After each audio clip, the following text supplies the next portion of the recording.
এই লাঠিটি কথা বলতো, হিংস্র জন্তুকে তাড়া করিত।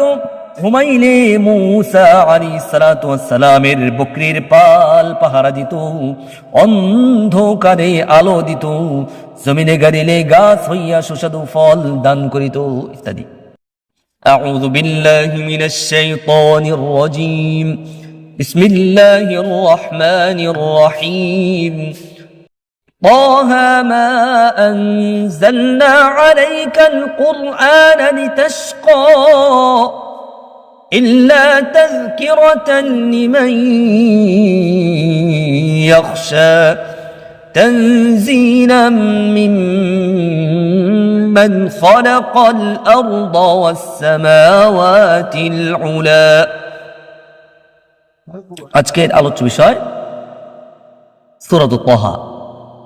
এই সূরাটি আল্লাহ রাব্বুল আলামিন আসমান জমিন বানানোর প্রায় 1000 বছর পূর্বে তেলাওয়াত করেছেন। তো মা আনজালনা আলাইকাল কুরআন লিতাশকা, আমি নাজিল করি নাই আপনার প্রতি এই কোরআনকে এই জন্য যে আপনি কষ্ট ভোগ করেন। এই আয়াতের শানে নুজুল, এই আয়াতে কয়েক প্রকারের কষ্ট করিতে হুজুর আকরাম সাল্লাল্লাহু আলাইহি ওয়াসাল্লামকে আল্লাহ রাব্বুল আলামিন নিষেধ করেছেন।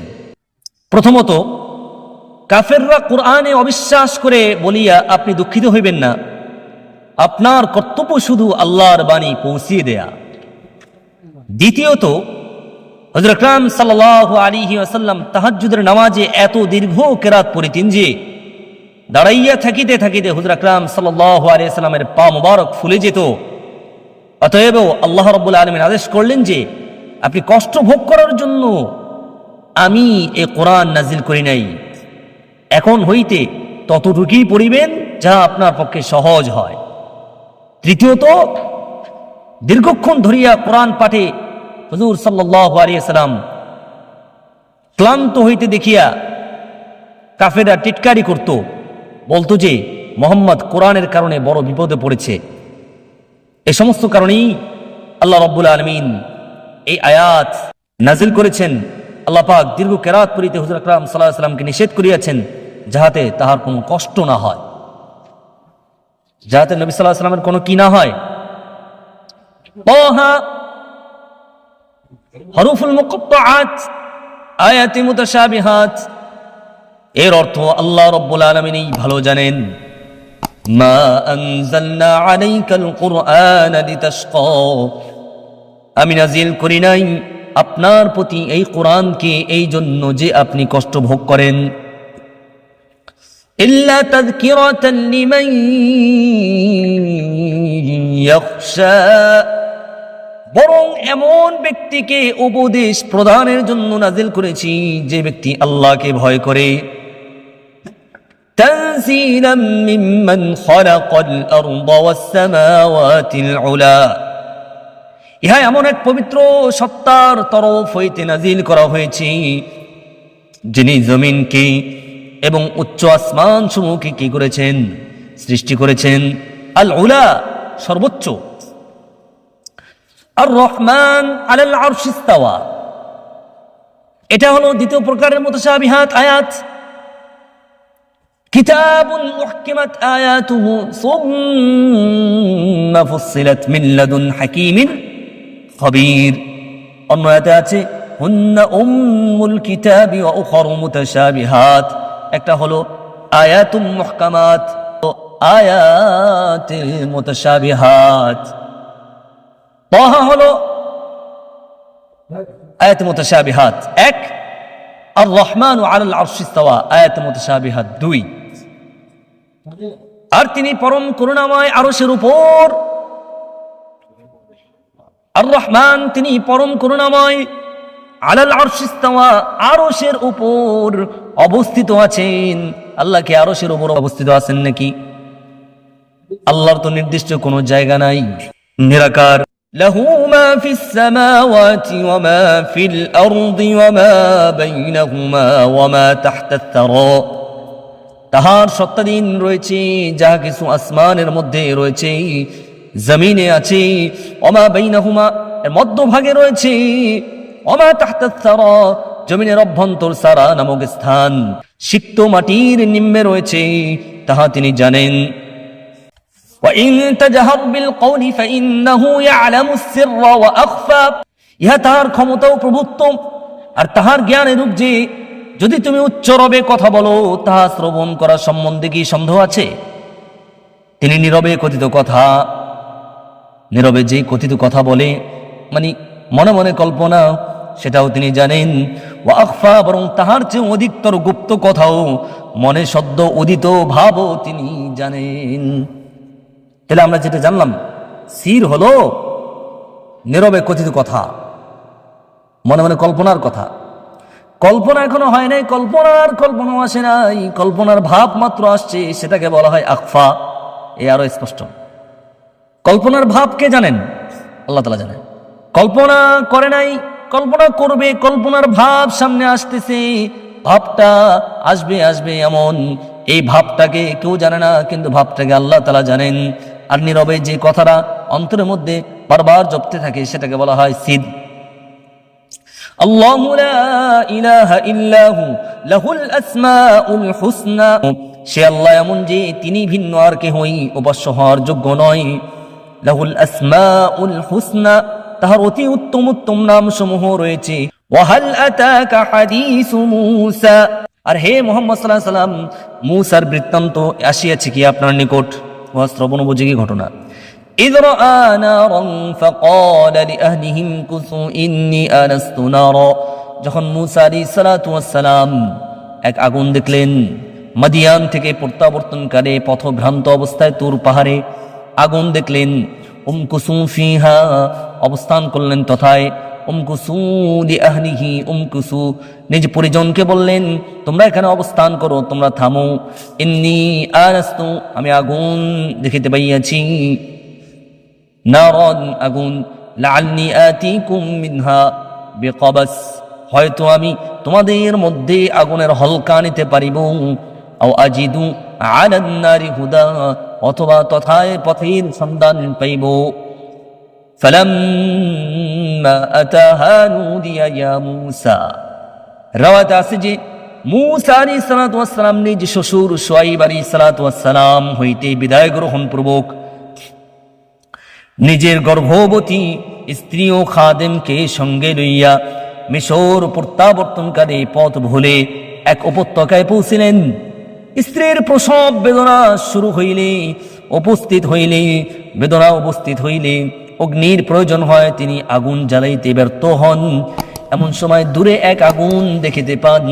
ফালাম্মা আতাহা নুদিয়া ইয়া মূসা, অতঃপর যখন তিনি উহার নিকট পৌঁছিলেন, মূসা আলাইহিস সালাতু ওয়াস সালাম উক্ত আগুনের নিকট গিয়া ধোঁয়াবিহীন সাদা আগুনে পরিবেষ্টিত এক বৃক্ষ দেখিলেন, অথচ বৃক্ষটি জ্বলতেছে না দেখিয়া বিস্ময়ে অবাক হইলেন। তৎক্ষণাৎ ওই গাছের থেকে আওয়াজ আসিল। কি আওয়াজ? ইন্নী আনা রাব্বুক ফাখলা'না আলাইক ইন্নাকা বিল ওয়াদিল মুকদ্দাসি তুওয়া। ইন্নী আনা রাব্বুক, কিসের থেকে আওয়াজ আসলো? গাছের থেকে না, আল্লাহর তরফ হইতে তাকে সম্বোধন করা হলো, মূসা আমি তোমার রব। ফাখলা'না আলাইক, তুমি তোমার পাদুকাদ্বয় খুলে ফেলো, জুতাগুলো খুলো। ইন্নাকা বিল ওয়াদিল মুকদ্দাসি তুওয়া, তুমি পবিত্র তুয়া উপত্যকায় রয়েছো। ওয়া আনা ইখতারতুক, আমি তোমাকে মনোনীত করেছি নবী রূপে। ফাসতামি', অতএব শুনে নাও। লিমা ইউহা, যা কিছু তোমার প্রতি ওহী করা হচ্ছে।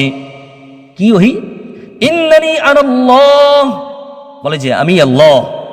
লা ইলাহা, আমি ভিন্ন অন্য কেউ নাই, উপাস্য হওয়ার যোগ্য কেউ নাই।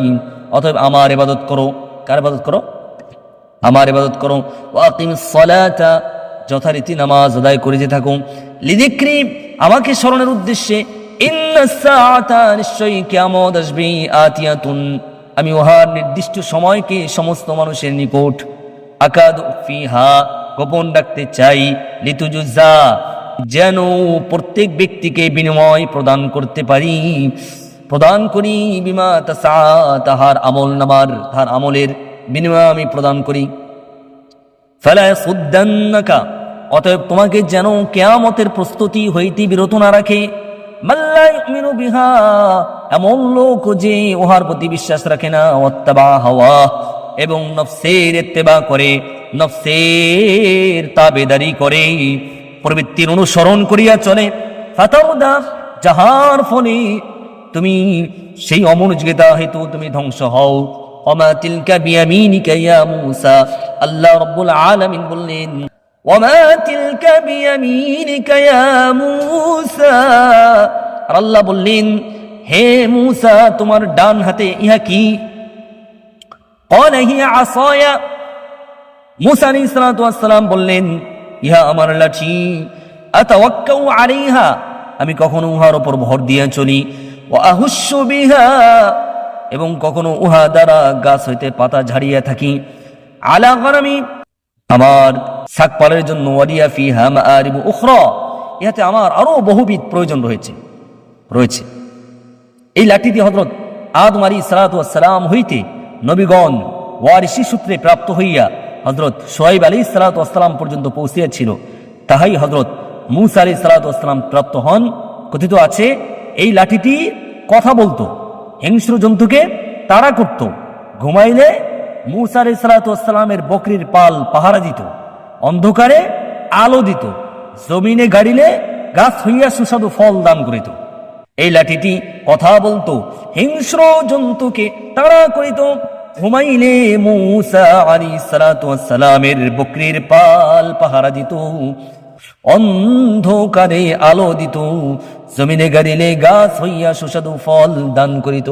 ক্বালা আলকিহা ইয়া মূসা, আল্লাহ তাআলা বলিলেন উহাকে মাটিতে ফেলে দাও হে মূসা। ফাআলকাহা, তিনি উহাকে মাটিতে ফেলিয়া দিলেন। ফাইযা হিয়া হাইয়াতুন তাসআ, তৎক্ষণাৎ উহা আল্লাহর কুদরতে এক ধাবমান সর্পে পরিণত হইল। মূসা আলাইহিস সালাতু ওয়াস সালাম লাঠিটি জমিনে ফেলিবা মাত্র বিকট গর্জন হইল। মূসা আলাইহিস সালাতু ওয়াস সালাম দেখিলেন উহা একটি বিরাট অজগর হইয়া চতুর্দিকে দৌড়াইতেছে, উটের ন্যায় বড় বড় এবং খুব লম্বা। উহার ক্ষুদ্র ক্ষুদ্র চারটি পা আছে, বড় বড় দাঁত, চক্ষুদয় বিদ্যুতের ন্যায় উজ্জ্বল, বিরাট বৃক্ষ ও প্রস্তর সমূহ গ্রাস করিতেছে মুহূর্তের মধ্যেই। মূসা আলাইহিস সালাতু ওয়াস সালাম এই অবস্থা দেখে ভয়ে পালাইতে উদ্যত হইলেন, দৌড়াদৌড়ি শুরু করে দিলেন। আল্লাহ তাকে বললেন খুদহা, মূসা কি করছো, ধরে ফেলো। ওয়ালা তাখাফ, ভয় পেও না। সানুঈদুহা সিরাতাহাল উলা, আমি উহাকে তোমার হাতের মধ্যে পূর্ব অবস্থায় ফিরিয়ে আনিব। ধরিবা মাত্র পূর্ব অবস্থায়। অদমুম ইয়াদাকা, আর তোমার ডান হাত রাখো তোমার বাম বগলের নিচে। ইলা জানাহিকা, বাম বগলের নিচে। তাখরুজ বাইদা, বের করে আনো। মিন গায়রি সুইন আয়াতুল খুরা, উহা কোনো শ্বেতকুষ্ঠ ইত্যাদি দোষ ছাড়াই অতিশয় উজ্জ্বল হইয়া বাহির হইয়া আসিবে। তোমার যে হাতখানা, এই হাতখানা দেখবে যে সাদা শুভ্র জ্যোতির ন্যায় বের হয়ে আসছে। সুবহানাল্লাহ। এই লাঠি হইয়া যাইবে সাপ, আর সাপটা আবার তোমার হাতে আসলে লাঠি হয়ে যাবে। এটা তোমার একটা মুজিজা, পূর্ববৎ লাঠি হয়ে যাবে, ইহা তোমার একটি মুজিজা। মিন গায়রি সুইন আয়াতুন উখরা, ইহা হবে আমার কুদরত ও তোমার নবুয়তের দ্বিতীয় নিদর্শন। লিনুরিয়াকা মিন আয়াতিনাল কুবরা, এই দুটি আদেশ আমি তোমাকে এই জন্য করলাম যে আমি তোমাকে দেখাই আমার কত বড় বড় নিদর্শন। ইযহাব ইলা ফিরআউনা ইন্নাহু তাগা, এই মুজিজা সমূহ লইয়া তুমি ফিরআউনের নিকট যাও, সে অত্যন্ত সীমা ছাড়াইয়া গিয়াছে।